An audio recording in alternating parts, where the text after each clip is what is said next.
Magandang araw! Ako po si Patricia at ngayon nandito po tayo sa Binakayan, Kawit, Cavite. Kasama ang top seller ng Natasha, si Mrs.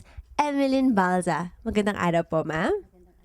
Ayan, kasama po natin siya para ikwento sa atin kailan po kayo nag-umpisa sa Natasha. Nag-registered po ako sa Natasha June 13, 1996. Ano po ba ang trabaho niyo bago kayo nag-umpisa mag-Natasha? Ako po, housewife. Tapos si Mr. Balsa po, nagtatrabaho po sa isang supermarket as a salesman. Kwento niyo naman po sa amin paano kayo nag-umpisa nag-Natasha. Nag-umpisa nga po kami doon sa walang puhunan. Katalog lang po yung dala-dala ko. Tapos po nakapagpa-order nga po ako ng medyo magandang first order. Tapos po, noong nakita po ng husband ko na parati po ako may bit-bit ng Natasha, nag-decide na po siya na mag-resign sa work niya. At nagtulong na po kaming dalawa. Hanggang sa nakapag-recruit po, hindi ko po namalaya na lumalaki na po yung aming network. Hanggang po sa nakapagpatayo po kami ng service center. At sa ngayon po, meron po kaming 4 na service center. Ano po ang sikreto ng inyong success? Tiwala kay God.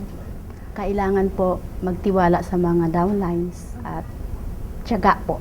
Ano po ang mga naipundar nyo dahil nagnanatasya kayo?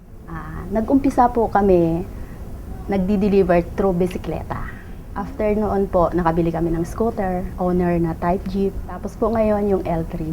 Sa lahat po ng na-mention nyo sa amin, what are you most proud of? Yung 2 anak ko po, sa ngayon nag-aaral po sa private school. Proud po ako na naging isang Natasha dealer sa aking husband dahil po talagang nakapokus po siya.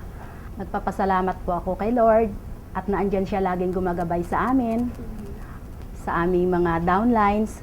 Dahil kung hindi po dahil sa kanila, hindi po namin nararating yung mga narating namin. At sa mga downlines ko po, sana pagdating ng araw sila naman po yung magkaroon ng service center at andito lang po kaming susupport sa kanila. Thank you, Ma'am Emeline, sa pagkwento niyan sa amin. At ayan, sana po na-inspire tayong lahat sa kwento ni Mrs. Emeline Pinuela Balza. Hindi lang siya proud Caviteña, proud Filipina.